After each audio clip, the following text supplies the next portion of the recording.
It's 3 o'clock in the morning. The streets are empty. The air is still. And there's a strange kind of quiet that settles over a town when it's too late to be awake and too early to be anything but terrified. For some, the night feels like a peaceful escape. But for others, it's a time when the world transforms into something darker. You see, when you walk alone in the night, you're not just navigating the shadows, you're walking in the path of forgotten things. If you're listening to this right now, something's watching you. Maybe you feel it, or maybe it's just a whisper in your ear, urging you to turn around. I dare you not to, but if you do, remember, if you can hear my voice, you're not alone. Now, before you continue on this terrifying journey with me, make sure you've subscribed. I'd hate for you to miss what's coming next, and trust me, you won't want to.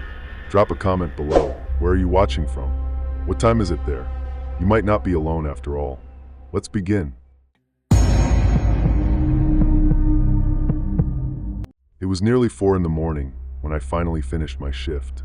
The moon hung low in the sky, a pale crescent barely visible above the houses, as if it too had grown tired of watching the world. I stepped out of the dimly lit building, the cold air biting at my skin. The city was asleep, or at least it seemed that way.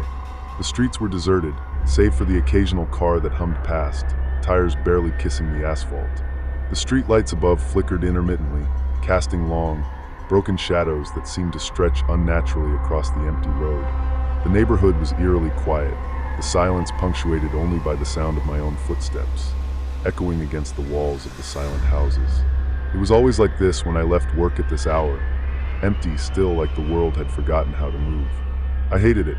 I pulled my jacket tighter, the chill crawling under my skin, and began walking home. My footsteps were rhythmic, comforting in their repetition, but as I walked, I couldn't shake the feeling that something was wrong. I glanced behind me, but there was nothing, just the quiet emptiness of the street stretching out in the dark. Then I heard it, a soft, unmistakable sound, footsteps not too far behind me. I stopped for a moment, my heart suddenly pounding in my chest. I thought maybe it was just the wind playing tricks on me. But when I started walking again, the sound followed. Not in a way that was distant, either. No, these were right behind me. I quickened my pace, trying to convince myself it was just a figment of my imagination. But the footsteps grew louder, closer, as if someone, or something, was mimicking my every move. Panic rose in my throat, but I forced myself to stay calm. There was no one there, just the dark and the silence. But the footsteps, they didn't stop. I quickened my pace, my heart pounding harder with each step. The cold air felt heavier, suffocating. The streetlights flickered above, casting jagged shadows that seemed to creep and crawl along the ground like living things. The alleyways to my left were dark and narrow, their depths uncertain, their secrets unknown. I couldn't help but glance down them, half expecting to see something, someone lurking just beyond the edges of the light. But when I looked back, there was only the road behind me, empty, silent. Except for the footsteps. They were still there, trailing behind me. I could hear them clearly now, in perfect sync with my own. With every step I took, they took one too, and with each passing moment, they seemed to grow louder, closer. I glanced over my shoulder again. Nothing. The street behind me was as empty as before, but the footsteps, they didn't stop. They were right there, as if someone was just out of view, walking just a few paces behind. My breath hitched in my chest, and I broke into a cold sweat. I couldn't seem to escape it. No matter how fast I walked, no matter how many turns I took, they were always there, echoing in the dark. A flickering streetlight up ahead buzzed violently, casting long, distorted shadows that seemed to stretch toward me, desperate to grab hold of me. I turned the corner sharply, trying to put more distance between myself and whatever was following me, but it was useless. The footsteps continued, echoing off the walls of the houses that lined the street. The fear began to crawl up my spine, cold and unrelenting. I could feel the presence now. Something was there. Something was waiting, and it was getting closer. I couldn't take it anymore. I stopped dead in my tracks and spun around, heart racing, expecting to see someone standing right behind me. But there was nothing. No figure. No shadow. Just the empty street stretching out before me. I blinked in confusion, my mind trying to make sense of the silence. The footsteps had stopped, but the tension in the air remained, thick and suffocating. I stood there, heart hammering in my chest, staring into the darkened street, willing something, anything, to appear. But all I could hear was my own breath, ragged and uneven, mingling with the distant hum of the city. And then it happened. My phone buzzed in my pocket. Startled, I yanked it out, expecting a text or a missed call. But there was nothing there, just an unknown number, the screen glowing eerily in the dim light. I stared at it for a moment before answering, my hand trembling. "Hello!" My voice sounded small in the void of the night. The silence on the other end stretched out, suffocating and thick, until a voice broke through. "I'm right behind you." My blood ran cold. My stomach twisted into a knot, and I spun around again, this time expecting to see something. But there was nothing, just darkness. I turned to face forward again, and suddenly, the streetlights went out, one by one, plunging the world into complete darkness. I could hear nothing, see nothing. It was as if the world had vanished. My breath caught in my throat as I stood frozen, my heart hammering louder than ever. I broke into a run, my feet pounding against the pavement, my breath ragged and desperate. I needed to get home, needed to get somewhere, anywhere, away from whatever was out there. When I reached my front door, I fumbled for my keys, my hands shaking so badly that I almost dropped them. I couldn't get the door open fast enough. I needed to be inside, away from the dark, away from the feeling of being watched. Finally, the door creaked open, and I rushed inside, slamming it shut behind me. I leaned against it, gasping for air, relief flooding my veins. But before I could fully relax, I felt my phone vibrate in my hand. I glanced at the screen. A single message: "I'm right behind you." The door slammed shut behind me, as if someone had pushed it from the other side. I turned to face the empty room, but I could feel it. The shadow wasn't gone. It had never left, and it was waiting for me, just beyond the threshold, lurking in the darkness, always behind me. It was just past midnight when I decided to take my usual walk through the neighborhood. The streets were empty, as they often were at this hour, and the moonlight bathed the quiet suburb in a soft, eerie glow. It wasn't the kind of moonlight that made you feel peaceful. No, this light was colder, like the world was holding its breath, waiting for something to happen. The houses around me loomed like silent sentinels, their windows dark and empty, their shapes softened by the mist that had begun to creep in from the nearby forest. The air was still, too still, almost as if nature itself had paused, anticipating the unknown. Every step I took seemed to echo louder than the last, the sound of my sneakers on the pavement growing unnaturally sharp against the silence. I had walked this path 100 times before, the rhythmic motion of my feet always providing a strange comfort. But tonight, something was different. Something about the quiet felt wrong. The usual sounds of crickets and distant traffic were absent, replaced by a thick silence that seemed to press against my ears. I pulled my jacket tighter around me, feeling the chill of the night air seeping through my clothes. But there was more to it than the cold. It was the feeling, the sensation that I wasn't as alone as I should be. I glanced over my shoulder. There was no one. No cars passing, no people walking dogs, just the emptiness of the street stretching on. And yet, it felt like I was being watched. I shook my head, trying to shake the unease that had settled in my chest. It was just my imagination, I told myself. The night was quiet, and I was tired. But still, I couldn't shake the feeling that something, or someone, was out there, just beyond the reach of the streetlights. That's when I saw her. At first, it was just a figure in the distance, standing motionless in the middle of the street. A woman, I thought, dressed in white. She stood still, like she was waiting for something or someone. Her long white dress billowed around her, fluttering ever so slightly in the breeze that had begun to stir the air. She didn't move, didn't even look in my direction. But she was there, like a ghost frozen in the middle of the street. I paused, my heart skipping a beat. I couldn't explain why, but there was something about her that unsettled me. She looked out of place, her figure so pale against the darkness of the street. I quickened my pace, telling myself that it was just some late-night wanderer. But as I did, I noticed something that made my stomach drop. The woman was moving, not with any noticeable movement, but every time I glanced back, she was closer.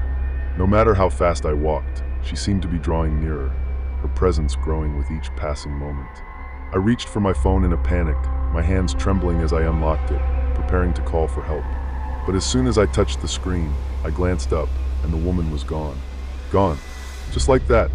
I stood there for a moment, frozen in disbelief, staring at the empty street ahead. There was no one. No figure in white, no woman in the distance. Only the same silent road I'd walked down 1,000 times before. But that feeling, the one that had settled like a weight in my chest, it hadn't gone anywhere. I forced myself to keep walking. I couldn't stand there forever, could I? I had to get home. to shake off the creeping unease that had begun to claw at my sanity. But with every step, that sense of being followed returned, stronger now, like a shadow pressing close behind me. I told myself it was just my mind playing tricks, but as I neared the end of the street, I heard it. Footsteps. Soft but unmistakable. They were faint at first, but they grew louder, closer. I turned my head, and there she was again, the woman in white. This time, she wasn't standing still. She was moving slowly but purposefully, her feet gliding over the pavement as she drew nearer. Her long white dress fluttered around her like the wings of a bird, but there was nothing graceful about it. Her face, I couldn't see it at first, but I felt her eyes on me, watching me, as she closed the distance between us. My heart was racing now, my breath quickening. My body screamed at me to run, but my legs felt frozen. The footsteps were there, too close now, and the woman's presence was suffocating, like a cold fog surrounding me. Her gaze never wavered, but she remained silent, her lips parted as if she wanted to speak. And then I heard it, a whisper, so faint that I almost didn't catch it. "Come closer," she said, her voice like the wind. I couldn't breathe.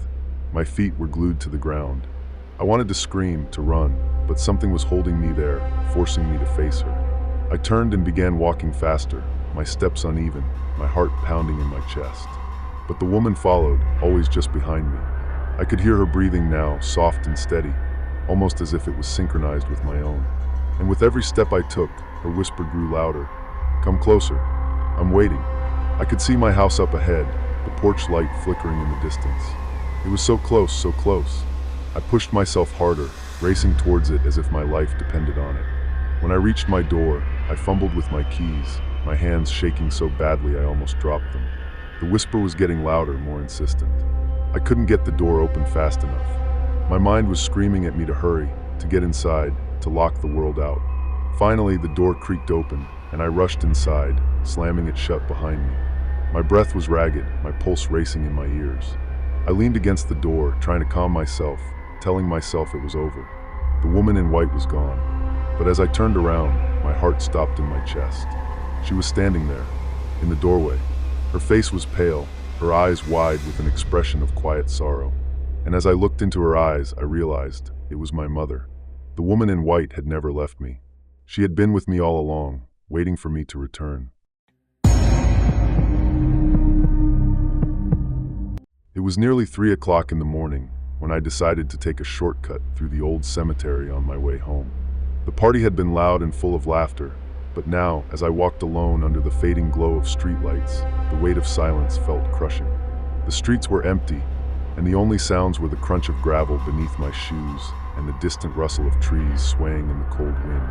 I had always heard stories about the cemetery, how it was haunted, how strange things happened there after dark. People said they saw figures moving between the tombstones, whispers carried by the wind, and lights that flickered in the distance. But those were just stories, right? Superstitions, nothing more. I didn't believe in ghosts or spirits. I told myself that over and over as I stepped into the cemetery, my feet crunching on the old, weathered paths. The air felt colder here, though. The wind seemed to pick up as I walked deeper into the graveyard, its chill cutting through my jacket, making the hairs on the back of my neck stand up. I shivered but kept moving. Then I heard it. A faint sound at first, footsteps echoing mine. They were soft but unmistakable. At first, I thought it was just my mind playing tricks. But the sound grew louder, following me step for step. I stopped, my heart beginning to race. I glanced around. There was no one. No figure moving in the shadows, no rustling in the trees. Just me in the cemetery, quiet and still. Yet the footsteps continued, echoing my own. I shook my head, trying to shake off the unease that was settling in my chest. It's just the wind, I told myself, or maybe an animal. I continued walking, telling myself it was nothing. But with each step I took, the footsteps grew louder, more distinct. I stopped again, my heart pounding now, and looked over my shoulder. Nothing, just the same rows of old gravestones, some cracked and weathered, some newer with fresh flowers still on them. The air was still, and yet the footsteps persisted. It was when I passed an old, crumbling mausoleum that I noticed something else. A figure, a silhouette in the distance. It stood there, motionless between the tombstones. I froze, my eyes narrowing as I tried to make out the details. The figure, it looked familiar. It was the shape of someone from my past, someone I hadn't seen in years.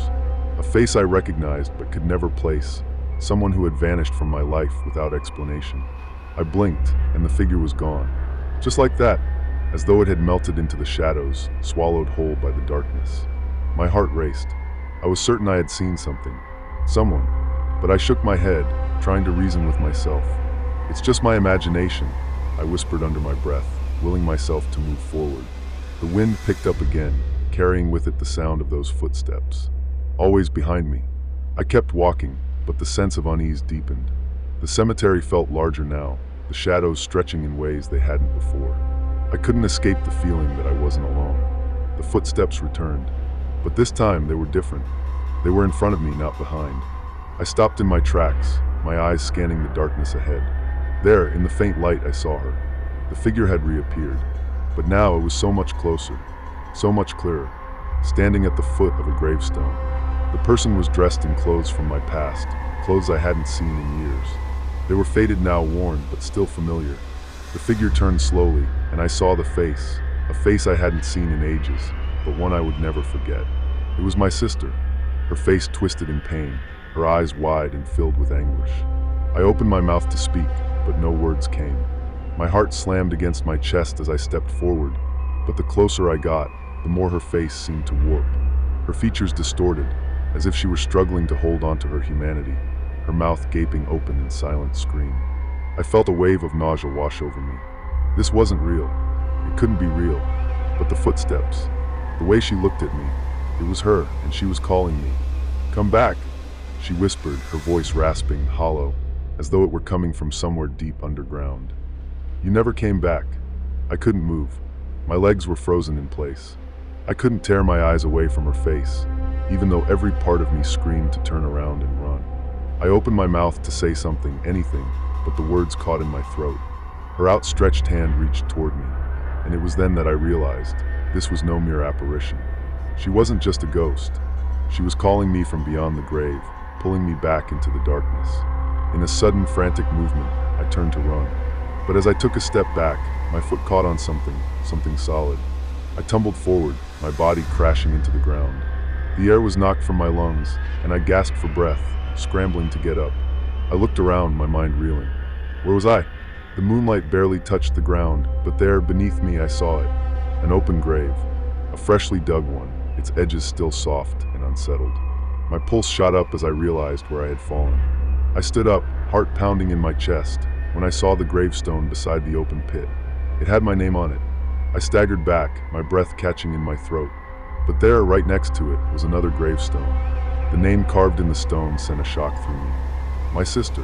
The footsteps, they had always been mine. The sound I had been hearing was not someone following me. It was my own, leading me back to this place, to my family's forgotten history, to the grave I had never known.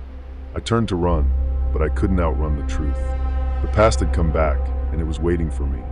As I stood there, trembling with the weight of the truth and the darkness closing in, I couldn't shake the feeling that this was only the beginning. My sister's ghost, the footsteps, and the grave, they weren't just haunting me. They were a warning, and the cemetery wasn't done with me yet. Tell me which story scared you the most and why. Leave your thoughts in the comments below. And if you haven't already, make sure you're subscribed, because the terror doesn't end here. There's more to come, and it might be closer than you think.